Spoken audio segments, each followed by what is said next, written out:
একজন জিজ্ঞেস করছে, বলছে আমার বউ এত পরেজগার, এত পরেজগার। আমি বলি, কি বললে? রোজার মাসে আমার পাশে শুই না, দুজনায় আলাদা শুই। আমরা দুটোই অকাট্য মূর্খ হবে।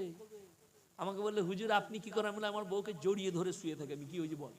অনেকজন মনে করে রোজার মাসে বউয়ের গালে চুমু খাওয়া যাবে না। কে বললে যাবে না? যেদিন থেকে পর্দা ফরজ হয়েছে, আল্লাহর কসম, নবীজি সাল্লাল্লাহু আলাইহি সাল্লামের একটা বিবিও নিজের নখটা পর্যন্ত হুজরাখানা থেকে বার করেনি। জোরে বলুন সুবহানাল্লাহ।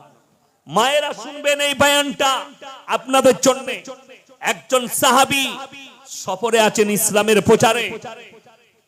তিনার বিবি নবীজির কাছে খবর পাঠালেন, ইয়া রাসূলুল্লাহ, ধরলেন এই গ্রামে এ পাড়া ও পাড়া মেয়ের বিয়ে হয়েছে, আছে না নাই? এরকম যে ও পাড়ার মেয়ে এই পাড়ায় বিয়ে হয়েছে, এরকম আছে না নাই? থাকে না? থাকে না? থাকে। তো এরকম পাশাপাশি বাড়ি, স্ত্রী কিন্তু পর্দায় আছেন।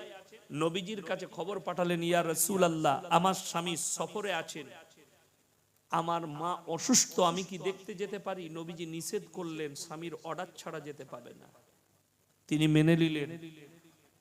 খবর এলো তোমার মা মরণপন্ন। আবার নবীজির কাছে লোক পাঠালেন, ইয়া রাসূলুল্লাহ, এরপরেও কি আমার মা মরণপন্ন, আমি যেতে পারি? নবীজি বললেন, তোমার স্বামী সফরে আছে, তোমার স্বামীর হুকুম ছাড়া যেতে পারো না, বেরুতে পাবে না। মেনে নিলেন। এরপরে খবর এলো তোমার মা ইন্তেকাল করেছে। বিটি চোখের পানি, কাঁদছেন, স্বামী নেই। ইয়া রাসূলুল্লাহ, আমার মা মারা গেছে। খবর পাঠালেন নবীজির কাছে, এরপরেও কি যেতে পারি? নবীজি বললেন, তোমার স্বামী সফরে আছে, তুমি স্বামীর হুকুম ছাড়া যেতে পারো না। মায়ের জানাজা উঠে গেল, মায়ের দাফন হয়ে গেল। নবীজি সাল্লাল্লাহু আলাইহি সাল্লাম দাফনের পরে সেই সাহাবীর বিবির কাছে খবর পাঠালেন, তুমি খালি স্বামীর ফরমাবরদারি করার কারণে তোমার মাকে আল্লাহ ক্ষমা করে জান্নাতি ঘোষণা করেছেন। জোরে বলুন সুবহানাল্লাহ। আমার মায়েরা স্বামীর ফরমাবরদারি, এত বড় ফরমাবরদারি। দ্বিতীয় নম্বর শুনেলেন, ইনি আর আমি হচ্ছে বন্ধু, ক্লোজ বন্ধু। ক্লোজ মানে জানেন তো, অন্তরের বন্ধু। আচ্ছা, অন্তরের বন্ধু হলে ইয়ার কি হয় না? হয় না? হয়। তো ইনি আমাকে ইয়ারকি মেরে বলছে, ইয়াসিন ভাই তোমার বইয়ের ব্লাউজের সাইজ কত? তো সম্পর্ক থাকবে না, নষ্ট হবে? কথা বলবেন। হ্যাঁ, আমি কি বললাম? আমার বায়ান হাসির ছলে কিন্তু বাস্তব, মিলাবে। কথাটা শুনেলেন। এরপর ইনি খালি আমাকে জিজ্ঞেস করলেন, ইয়াসিন ভাই তোমার বইয়ের ব্লাউজের সাইজ কত? আমি রেগে গেলাম। তোমার বন্ধু তোমাকে জিজ্ঞেস করেছে তোর বইয়ের ব্লাউজের সাইজ কত, আপনি রেগে গেলেন, সম্পর্ক ছিন্ন করলেন। আর বড় কষ্ট লাগে, তোমার বউকে বাজারে ঠেলেছো, একটা পর পুরুষ দোকানে বসে আছে, আর তোমার বিবি গিয়ে বলছে, দাদা আমার একটা 36 সাইজের ব্লাউজ দাও। তখন তোমাকে লজ্জা লাগে না? কথাটা বুঝাতে পারলাম? এটা তো তোমার বন্ধু খালি বলেছে, তুমি রেগে গেলে। তোমার বউ ডাইরেক্ট গিয়ে, একটা মরদ মানুষ বসে আছে দোকানে, পর পুরুষ, তাকে বলছে আমার একটা বিরা দেন, আমার একটা প্যান্টি দেন, আমার একটা ব্লাউজ দেন 36 সাইজের। অথচ তোমাকে লজ্জা লাগে না? হে পুরুষ, তোমরা বিবিকে বাজারে ঠেলে দিলে, আর তোমরা ঘরের ভেতরে চুরি পরে বসে গেলে। এটাই হচ্ছে ইসলামের ক্ষতিকারক। আমি রমজান মাসে মাদ্রাসার আদায় করে বেড়াই, মিটিয়া বুরুজে আসি, 24 পরগনায় এক দু জায়গায় আসি, বজবজের দিকে, আর কোনো দিক দিয়ে নয়। হাওড়ায় থাকি, মুর্শিদাবাদ যাই, মালদা যাই, পুরুলিয়া যাই, আসানসোল যাই, মেদিনীপুর যাই জলসায়। এই রমজান মাসে দু একটা জলসা করি। মুর্শিদাবাদে জলসা হয়, গত বছরে মুর্শিদাবাদে জলসা ছিল। তো বেলডাঙ্গা পেরিয়ে বহরমপুরের কাছে জলসা। তো আমার একজন বন্ধু মানুষ আছে, অনেক বড়, সব থেকে মুর্শিদাবাদের পুরনো মাদ্রাসা, 108 বছর পুরনো বড় মাদ্রাসা, 500 ছাত্র আছে, বেলডাঙ্গা দারুল হুদা জালিলিয়া মাদ্রাসা। সেখানকার যিনি প্রধান শিক্ষক মুফতি জার্জিস হোসেন কাসমি, ভালো বক্তা, ইউটিউবে শুনবেন, কোরআন হাদিসের। উনি আমার খুব অন্তরের মানুষ, বন্ধু। আমি ওনাকে ফোন করলাম, ভাই আপনার মাদ্রাসায় ইফতারি করব, বললে চলে আসুন ভাই। তো ইফতারি করলাম, বললাম ভাই এখানে বড় কোনো কাপড়ের দোকান নেই? বলে কেন? আমার মেয়েদের জন্য জামা কিনতে হবে, মায়ের জন্য, স্ত্রীর জন্য। তো আমাকে বলে দিল অমুক জায়গায় একটা বড় দোকান আছে বাজারে। আমি গেলাম, বিরাট সরু দোকান, ঢুকেই দেখছি সব খালা, আমি একা খালি খালু। আল্লাহ, আমি ফেরে পড়ে গেলাম। কি বুঝলেন? আর সব খালারা তো দেখেছে, দেখি হুজুরকে চিনতে পেরেছে, এই তো আচ্ছা মাল ঢুকে গেছি, জলসাই বলবি। আমি তো ছাড়ার বান্দা লয়, কি বুঝলেন? তো আমি তাড়াতাড়ি আমাকে একটা সাইডে করলো, দু চারটা আমি মেয়ের জন্য কাপড় দেখে কিনে নিলাম, জামা দিয়ে বেরিয়ে গেলাম। লজ্জাটা কোথায় লাগলো জানেন? এরা সব মুসলিম ঈদের বাজার করতে গেছে, তুমি তোমার বইয়ের শাড়ি ব্লাউজ কিনে দিতে পারো না, তোমার থেকে নামরদ কে আছে? তুমি আমাদেরকে বলো ইয়াসিন সাহেব ভালোবাসি, হুজুরকে বলবে ভালোবাসি, তুমি আমাদের অনুসরণ করতে পারলে না। তুমি বলতো দাদা হুজুর পীর কেবলা রহমতুল্লাহ আলাইকে মহব্বত করি, অথচ তোমার বিবিকে তুমি পর্দায় রাখতে পারলে না।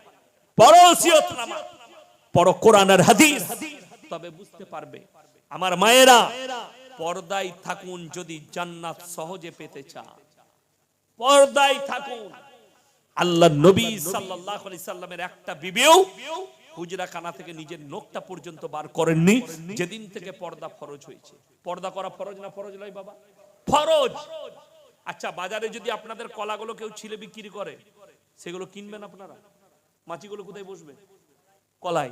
তো কোনো মেয়ে যদি নিজের শরীর খুলে যায়, তা মাছিগুলো কোথায় বসবে? মাছি মানে বুঝতে পারছেন না? সাধারণ লোকরা মাছি, তার নজরটা কোথায় যাবে?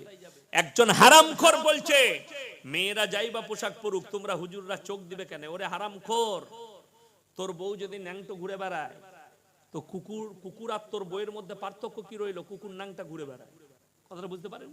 আল্লাহ তো ইনসান করেছে তোকে, আর মানুষের জন্য আল্লাহ পোশাক পরিচ্ছদ করেছে, সৌন্দর্যতা দিয়েছে, তো মানুষ ন্যাংটো কি করে থাকবে? এটা কিয়ামতের আলামত। নারীরা উলঙ্গ হবে, পুরুষরা শরীর ঢেকে নিবে, কিয়ামতের আলামত। আজকে নারীরা উলঙ্গ ঘুরছে, ছোট পোশাক পরছে, আর পুরুষরা নিজের শরীর ঢেকে নিচ্ছে। বাজারে চলুন, বাপ শরীর ঢেকে আছে আর হারামখোর বাপের সঙ্গে ঘুরছে হাফ প্যান্ট পরে নিজের বিটি। তারা মুসলিম না অমুসলিম আমি বলতে চাই, আছে না নাই? কথা বলেন। ফিল্মের পোস্টার গুলো দেখুন, এরা বলে আমরা নারী মর্যাদার কথা বলে, এই হারামখোররা স্টেজে এসে, অথচ ফিল্মে একটা নারীকে ন্যাংটো করে দাঁড় করিয়ে দিয়েছে, আর একটা নায়ককে তাকে ফুল শার্ট পরিয়ে দিয়েছে। ঠিক বললাম না ভুল বললাম? এরা নারী মর্যাদার কথা বলে, নেমো হারামখোররা। তো এরা ধর্ষিত হবে না, তা কারা ধর্ষিত হবে? আমরা বলিনি, বুদ্ধিজীবীরা বলছে বেশিরভাগ ধর্ষণ কাণ্ড নারীদের পোশাকের কারণে। আমরা বলিনি, বুদ্ধিজীবীরা বলছে তাদের পোশাক তাদের কারণ ধর্ষণের। ইসলাম এত সুন্দর, শরীর ঢেকে লাও মায়েরা, পর্দার মধ্যে এসো, জান্নাত তোমাদের কাছে চলে আসবে। শুধু তাই নয়, 5 ওয়াক্তের নামাজি হও, তোমার স্বামীর কামায়ে বরকত পাবে, বাড়িতে বরকত পাবে। স্বামীর বেশি বেশি করে খিদমত করো। সবাই নিজের বিবিদিকে বলুন ইনশাআল্লাহ, স্বামীর ফরমাবরদারি করো।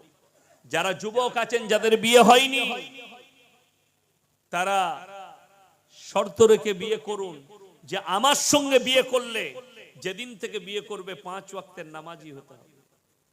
যেমন আমাদের দেশের মেয়ে পাঁচালী ফতোয়া শুনলে না সমাজ শেষ হয়ে যাবে।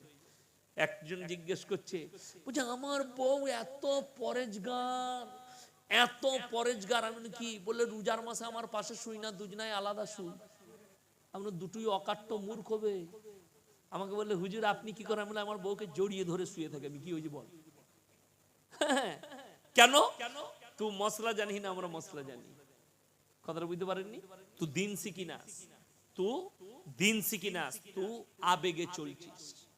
যারা মনে করেন যে রোজার মাসে স্ত্রী স্বামী স্ত্রী মিলামিশা করা যাবে না, তাদের ভুল হয়েছে। কেউ যদি করতে চায় তারাবির নামাজ পড়ে স্ত্রী মিলামিশা করতে পারে। ফজরের আগে, শাহরির আগে সে গোসল করে নিবে, ফরজ গোসল দিয়ে শাহরি খেয়ে নামাজ পড়বে, কোনো দোষের নাই। এখন তো আপনারা কি মনে করছেন, হুজুর এখন মেয়েরা চুল শুকাবে কি করে? এত কিছু কিনতে পাচ্ছিস, বিড়ি খেতে পাচ্ছিস, একটা চুল শুকানো মেশিন কিনতে পারবি না 150 টাকা দিয়ে? বেরোইছে না বেরোই না? অনেক যুবক মনে মনে ভাবছে সালা আমি কালকেই কিনবো, তাই না? হ্যাঁ, বাস্তব বলছি, চুল শুকানো মেশিন বেরিয়েছে, 200, 250, 500 দিয়ে নিয়ে নাও, ফরজ গোসল করে নাও। যাদের বাড়িতে মনে হচ্ছে গোসল করার অসুবিধা আছে, তাদেরকে একটু সংযত হয়ে চলতে হবে। অনেকজন মনে করে রোজার মাসে বইয়ের গালে চুমু খাওয়া যাবে না। কে বললে যাবে না? ওটা তোদের ফতোয়া, দাদির ফতোয়া আর নানির ফতোয়া। মৌলবীদের ফতোয়া নিলে চুমু খেলে কোনো দোষের নেই। হ্যাঁ, অনেক মেয়ে, আমি যখন স্কুলে পড়তাম আমার অনেকগুলো মানে আর কি মেয়ে ছেলেরাও পড়তো না আমার গ্রামে, তো দেখছি একটা মেয়ে আমার সাথে পড়তো ক্লাস ফ্রেন্ড, সে খালি কি করছে, রোজা রেখেছে, 1 মিনিট পর পর আমি থুপ ফেলছি কেন, বলে রোজা রেখেছে। আমি বললাম থুপ ফেলতে হবে রোজা রাখলে? বলে আমার দাদি বলেছে না হলে রোজা হবে না। আমরা তোর দাদি কবরে কেলানি খাবে। থুপ ফেলাটা নয়, থুপ যেভাবে আমরা স্বাভাবিক ফেলি সেটা ফেলবো, একমাত্র গয়ের যদি আসে, বলগম এলে সেটা ফেলে দিতে হবে। বাকি থুপ যেমন স্বাভাবিক ফেলবো, যেটা ভেতরে যাচ্ছে কোনো অসুবিধা নেই। এটা ইসলাম, আমি এটা বোঝাতে চাইছি। এরপরে আপনারা বলুন, সবাই হাত তুলে কে কে নিজের মালের বরকত চান, হাত তুলে সকলে জোরে বলুন ইনশাআল্লাহ।